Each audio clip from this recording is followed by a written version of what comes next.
Hello teachers! During this meeting, I would like to talk about types of conflict in a classroom. So, you know that the school is a place where conflict manifests itself daily. And it is the result of the multiple interpersonal relationships that occur in the school context.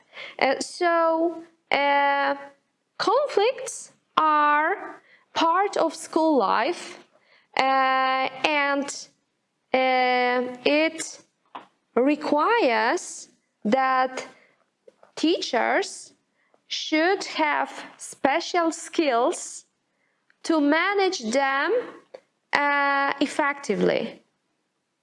School conflict is defined as the disagreement between individuals or groups regarding ideas, interests, principles, values, thoughts,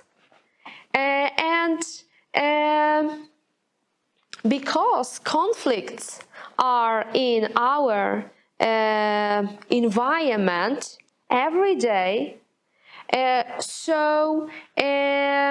teachers have to think about their management. If teachers will be unable to solve and manage conflicts,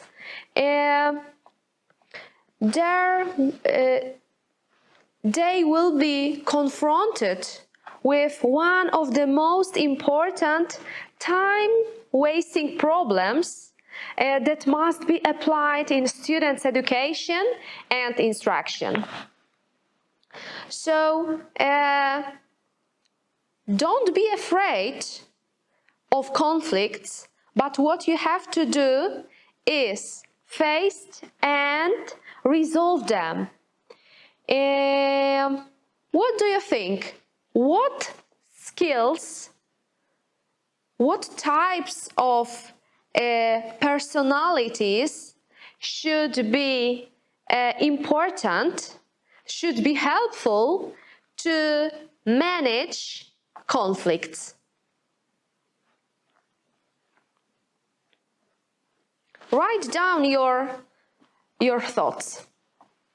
Okay, so knowing how to communicate and respecting the rights of others and existing differences are really significant in this topic, of course.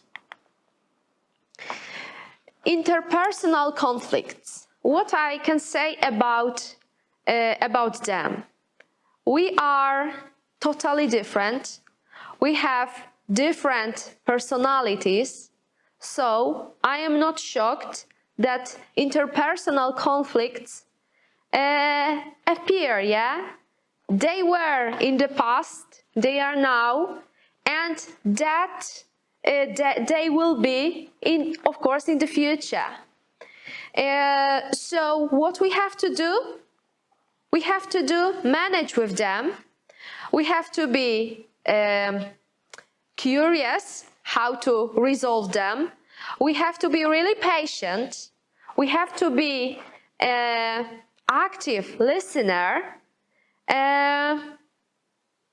because these features can help us to manage with interpersonal conflicts. At school, we have often emotional conflicts, values conflicts, need conflicts. The emotional components of conflict include anger, distrust, defensiveness, fear, rejection, envy, and because they are involved emotions, we have to have chance maybe by creating, maybe by using some activities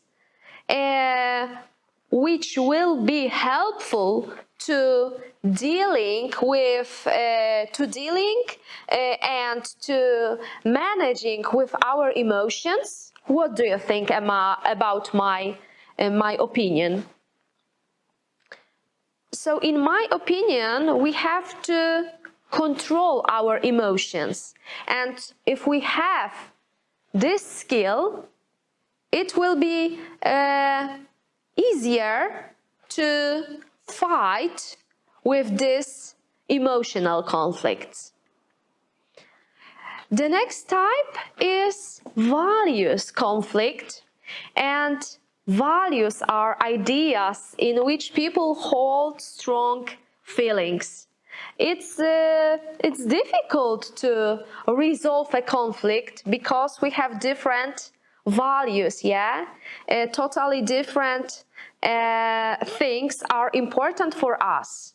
And our life is based on our values, yeah?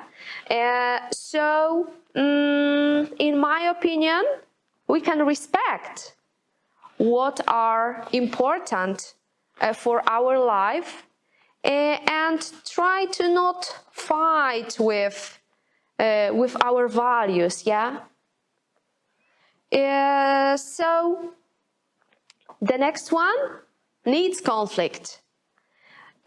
Like values, like emotions, needs are really important in our life, yeah, and we shouldn't fight with our needs. Needs conflict arise every day, but one more time, we have to respect ourselves. And because of controlling what we can say to our teammates, we will also control this type of conflict. Why conflicts appear between students? Because of misunderstanding, because of fights, because of discrimination, because of different ideas, maybe because of rivalry between students. They happen due to the lack of understanding of teachers' explanations also. Teachers also can struggle with conflicts with students, of course, and they happen due to the lack of understanding of teacher explanation, maybe because of grades which are unfair, lack of didactic material, maybe because of discrimination, maybe because of disinterest in the study material. And also we have conflicts between teachers because of lack of communication, because of personal interests, because of previous conflicts, issues of power, and maybe political differences. How to resolve your conflicts? I have some tips. So, if you are giving feedback in a conflict, use risk. So, report the facts. Stick to the facts. When something happens, what do you think? I state the impact in filling words. I felt because, as specify what you prefer to see happening. Now I prefer. And see. state the negative and positive consequences. If we can solve this, but if we can't, and if you are receiving feedback in a conflict, use pause. So P, paraphrase what the other person has said. If I understand correctly, you are saying A, ask questions that begin with what happened, how it was possible, and when it was happened. Use time to cool down. So, thank you for the feedback. I would like to think about it and get back to you.